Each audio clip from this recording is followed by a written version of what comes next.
Hello YouTube, it is Chris here, and in today's episode we're going to be discussing my micro everyday carry for October 2018. So stick with me.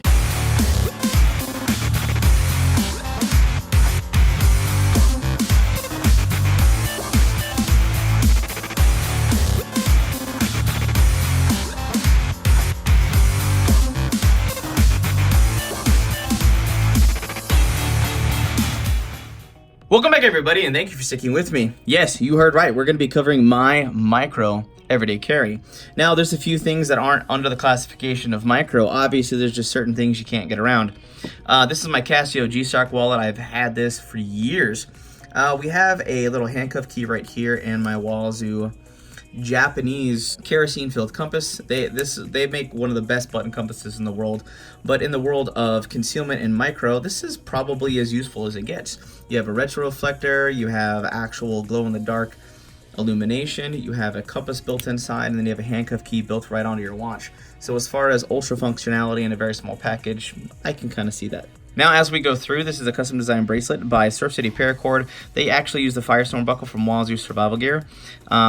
And I like the buckle due to the fact that we have all these little survival gear items built inside, from the whistle, the ferro rod, all that good stuff built inside here to just make an ultra useful, ultra functional little handy dandy little dude. We've got my phone, obviously. This is the iPhone 10.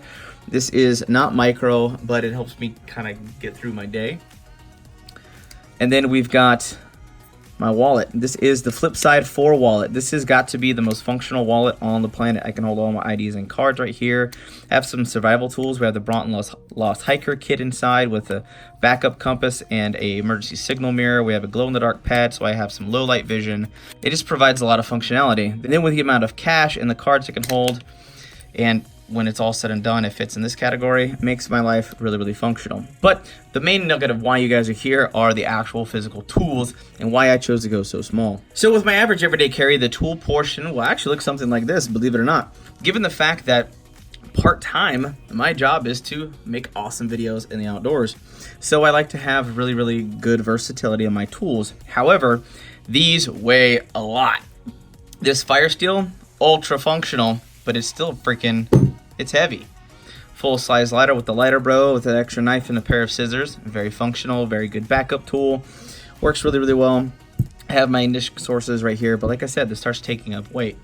This is one of my favorite, absolute favorite flashlights, the S2R Baton 18650 battery. This is one of the smallest kind of full-size flashlights you can buy with good battery run times and good lumen output. But like I said, all of the stuff, once it's in your pocket, it starts weighing it down.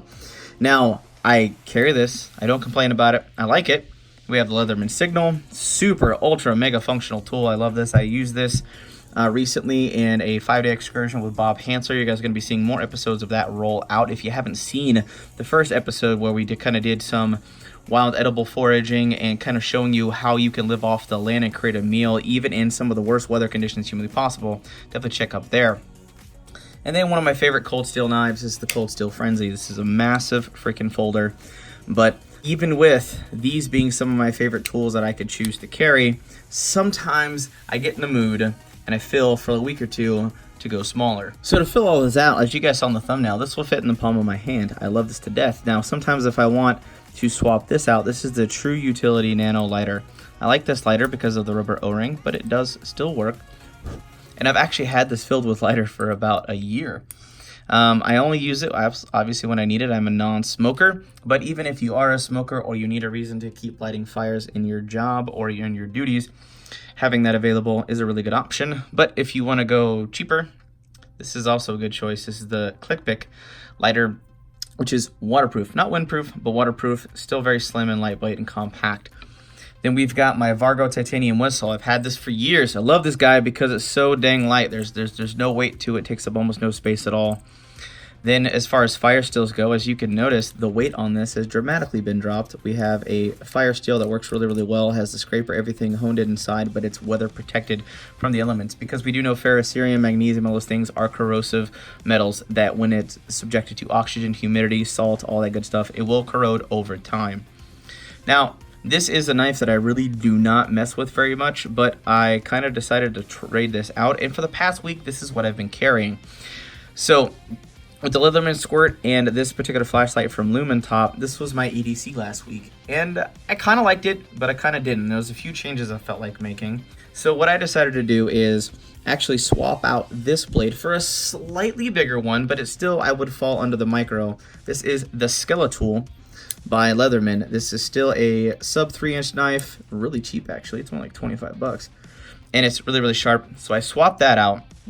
And then, depending on how I wanted to work the lighter, it kind of flopped this way.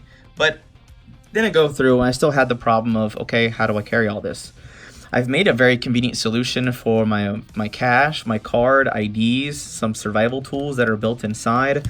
This is multifunctional, this is multifunctional. So how do I build a multifunctional kit? So that's where we enter the tactical tin can from my micro EDC. And I decided to incorporate this and combine it with everything that you see here to actually incorporate and build in a micro everyday carry survival kit situation for myself without taking up too much extra space and keep everything at the ready. And when it's all said and done, this is what it looks like. So this is how I can build a micro everyday carry survival kit and also rock it in my EDC. Now, typically, will I wear this if I'm in an urban environment? No, not really. Not to be honest. This particular setup is purpose-driven. Those new EDC items you saw, you can stick those in your pocket. They'll be perfect for an urban environment. In most cases, there will be some reasons why you may want a different style multi-tool involved, or maybe you want a full-size multi-tool like the Surge or the Signal. It doesn't really matter what your needs are. You kind of just do what works for you. So inside here, this is what it looks like all folded out. And we're going to be dropping overlay footage in the meantime. But we have the fire strip roll. Now, that is twice the size of the EDC, and some people may be like, Chris, why the heck would you do that? Well, if you watch my Ultimate Fire Kit video, that's going to be right up in the corner, very shameless plug. This fire strip roll is amazing. This is like $7.50 for this roll. And like I said in that video, in first glance, I was like, there's no way this is beneficial or makes any sense to me. And as I went through and took my crazy little brain, I was actually able to cut this in 2-inch strips and was able to build 324 fire starters out of here. And the fact that for $7.54 I can create 324 waterproof, high heat output, very reliable fire tenders is amazing. That is something that I would gladly pay for, given the fact that this is less mess, less bulk, and much more convenient than any other fire starter that I've personally come across that can be purchased on the market to date. But then, as I have the flashlight, the ferro rod, my knife, my multi-tool back here, the lighter, as you can see, everything stuffed inside, everything becomes extremely useful when I go out into the woods. All in all, as far as tools go, having this with me when I'm doing filming or I'm going to be in the country at my buddy's property, wherever we're going to be going, this is actually going to be my rig, and I love it. And I definitely want you guys to tell me what you think about this particular rig and if this is something that you'd be interested in checking out and trying. Now, even if you don't put that roll in here, you decide to put something else. Maybe you decide to stick a wire saw or a different knife or some trap wire. Maybe you want to roll this out and the lighter and the fire still is enough for you, and that's not your gig. It works for you. I want a lot of people to understand when I showcase different types of kit builds or EDC loadouts, it's not telling people that's the end-all be-all or it's the best. It's to try to provide some fun, creative, and different ideas you may not have thought of before. Now, I know you're not seeing pew-pew in the video, and that's because with all the channels that are actually getting obliterated and taken down by YouTube, that's the reason you don't see it. It's not that we're not advocates of it or we don't believe in it. It's the fact that after you've spent 5 years building something and building a business, it's not really something that we want to risk in that aspect, considering the fact that we already have to deal with demonetization pretty much on a weekly basis. For me personally, it's the fact that everything is wearable, it's right on my body, and most of the things that I would need day to day are covered. The Skeletech tool for most light duty tasks is more than big enough, more than adequate. Now, for me, for intimidation factor, for safety, for extra versatility, for strength, and overall in the needs of self-defense, if I ever have to use it in any situation, and God bless I have not had to so far, something like the Frenzy or the Espada, if they are legal in your state, and they are here in Texas, go for it, rock it.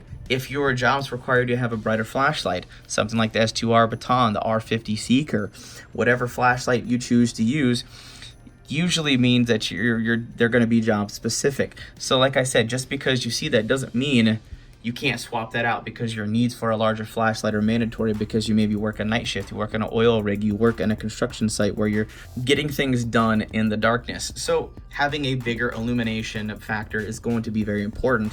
Maybe for you, for everyday carrier, like, I'm in the city, bro. I don't need a whole roll of fire starters. For me, I'm frequently traveling to the country and rural areas, and we're filming out in various unknown environments. So having something like this at the ready does make a whole lot of sense for me. But with that said, like I said, I really want to know your thoughts and what you really enjoy the most and what you loved the least. Leave your constructive criticism and comments down in the comment section. That is about it for now. And if you enjoyed the overview, my micro everyday carry, and my EDC survival kit, give this video a big thumbs up and share this out with your friends and family in your social media networks so we can keep growing, thriving, and making awesome videos for you guys. But that's just about it for now. Hope you guys have an absolute